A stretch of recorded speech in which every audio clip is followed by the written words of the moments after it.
or Andrew on the text line at 610-632-0975.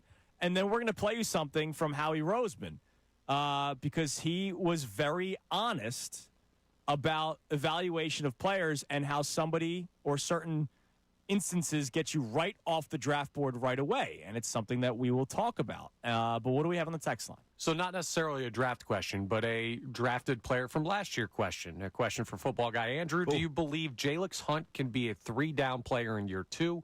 Can he hold up against the run?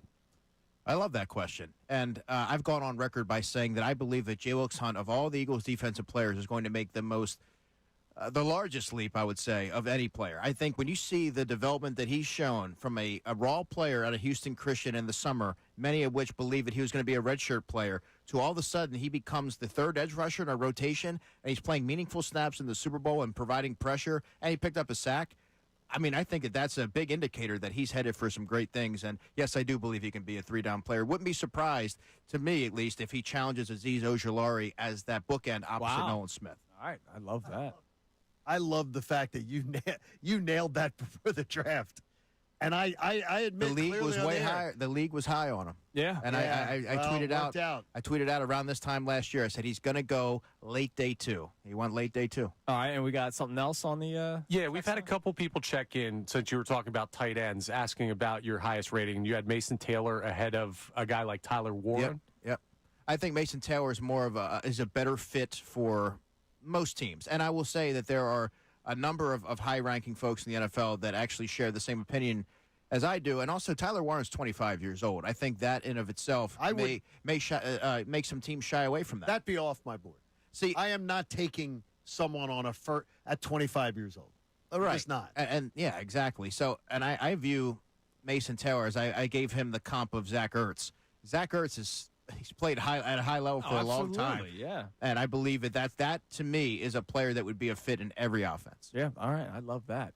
Okay, so you're listening to 97.5 The Fanatic, WPN HD1 Burlington, Philadelphia, Beasley Media Group Station, broadcasting live from the Comcast Business Studio, powering possibilities. So yesterday, Howie Roseman was on the Todd McShay podcast. Todd's still doing a lot of stuff covering the NFL. He's just not with ESPN anymore. And they got into a conversation about draft boards and how they evaluate players and talent. And obviously, there's a lot of background checks that are done as well. I mean, look, the Jalen Carter discussion was a big one. I mean, he was arguably the first overall pick. If everything that happened didn't happen, he would have been off the board in the first 3 picks. Right. If not number he one, never would have gone further he's top than 3. And the Eagles were able to land him at 9 when they made the trade up with Chicago in order to get him. So Howie Roseman went on the record and spoke about people that have history of domestic abuse, domestic violence. And here's Howie Roseman talking about. So for us, we have some objective things that I can't even overrule, and they're ours. But for one, like violence against women, it's just not for us. Yeah, right. That doesn't mean so. It's like I won't even watch them. I don't even want to talk about it. It just is deal breakers for us. So I can't go, but he's really good and he did it 10 years ago and he learned from it. It just doesn't work for us. So I appreciate the honesty from Howie Roseman. I appreciate the honesty. I love the Eagles' stance on that, and I think that every team should adopt that same philosophy. I completely agree with you. That's how I feel. Now, look, I know that there have been players in this city that we celebrated. Brett Myers is the first guy that comes to my mind with the incident that took place with his wife, and it was in Boston, right? Despicable, when it happened. on the street corner in front of many witnesses, and Philadelphia celebrated him with standing ovations and big cheers at a parade. But Odubel Herrera Bad, who actually is married to the woman still today, that he had an incident with in a hotel room, but he's bad. Now, hold on. Because we don't like Odubel. Hold on. What?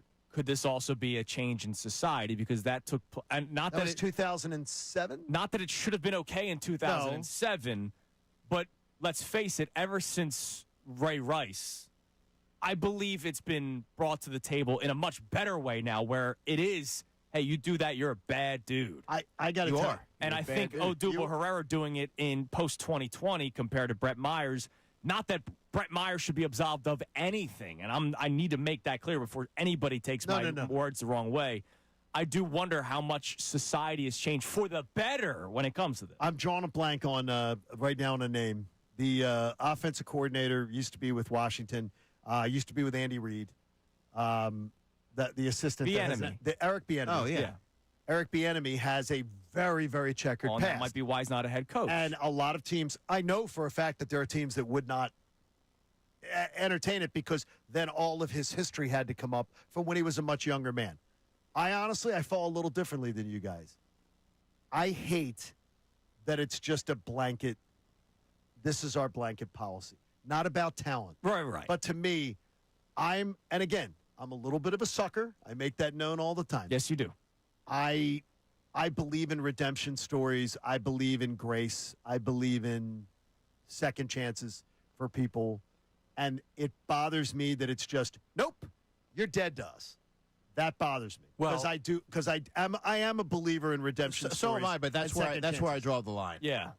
That's a line that can't be crossed. Okay. And I respect you having that right to have Like, that I think opinion. of the despicable thing that Greg Hardy did, and the fact that the Cowboys kept him around, hoping that it would get better, and then he's now out of the league. Like, that's disgusting. And let's take the line out of it for a second, because bad is bad. There's very bad. There's kind of bad. Whatever. But when you look at the Eagles' strategy of doing this, one, they have had 0 suspensions since 2022. Yeah. So clearly their character evaluation has been high level for the franchise. Two, they're bringing in talented players that are good enough to win. They are the defending Super Bowl champions.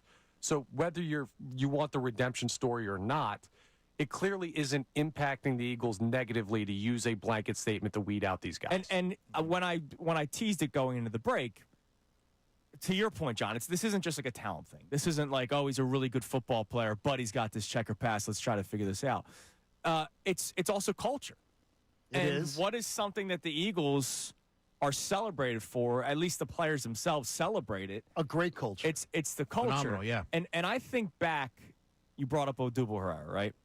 I think back to when that happened, and the Phillies players that had to speak on his behalf. I don't think they rocked with Odubel. Well, no. And so it's divisive. Something like that will divide a team. There's really no place for it ever. I got a text from someone willing to share some information here in our conversation. Okay. About that, saying that politely disagrees with me. Okay. On my stance of the redemption, agrees with Andrew that it should be a black mark. You're done.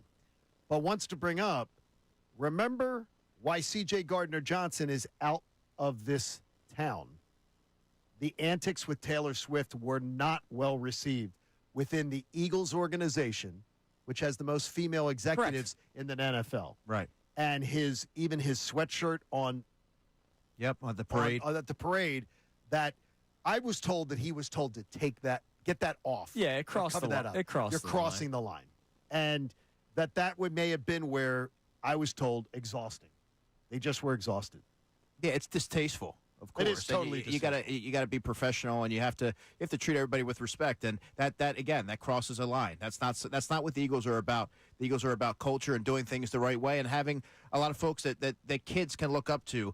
And when you see something like that, yeah, you might get some giggles on social media, but that's not what the Eagles stand for. Yeah, and look, in the locker room culture, especially in a sport like football, it's such a big deal. I mean, we saw when the locker room, and this has nothing to do with off the field issues. We saw just 2 years ago when the locker room wasn't clicking how that impacted the football team. They had one of the most historic collapses in the history of the NFL, and that was just not clicking. And it was just that had nothing to do with clicking. Domestic violence. That had nothing to do with arrests. That had nothing to do with suspensions. It's just a locker room that wasn't clicking. Now I expect this, Mike, going, John, yes, you are a sucker. You're an idiot. Okay. I just can't write people off, and it's a problem in my life. I've had a problem in my life with that. Here's the thing. Constantly believe that there's a redemption story around the corner. Like, if you believe in second chances for people in different circumstances, that's your right to do that. And we've seen good second chance stories. Like, they do exist of people coming back from doing bad things. Michael Vick's is one of the greatest we've seen that touches this community. Now, what I'll say is there's really no reason to advocate for it in the Eagles' circumstance, because having this blanket idea has not hurt them, right? Yeah, that's a good point. They are successful having it. They have had a great locker room, great off-the-field record with it, so it is working for them. They're not missing anything on the competitive level, so they have the ability to take a stronger stance on this than maybe a team like, say, the New York Jets or the Cleveland Browns, bad teams that need to find players desperately. The Eagles can have this because they are successful doing it the way they do it, and you could get your second chance elsewhere with another organization. And look, again, there's so many levels to this discussion, which is why I'm glad you sent it. I didn't see it till you sent it to me yesterday. Like, I think to Deshaun Watson, despicable human being, right? It's not just, hey, he's been playing poorly. It also brings a circus. That entire training camp when they first acquired him was all about Deshaun Watson.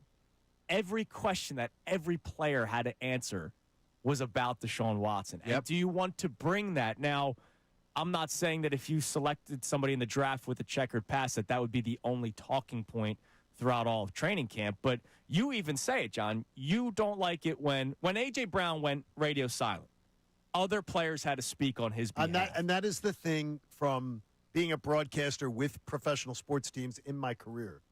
The number one thing that pissed them off is having to talk for you.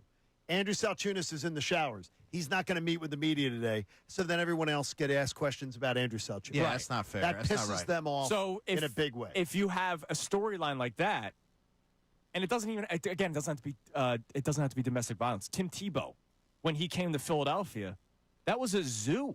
Yeah, it was. I've never, on Radio Row at the Super Bowl, I never have seen a person have a bigger entourage with them than Tim Tebow. Oh, yeah.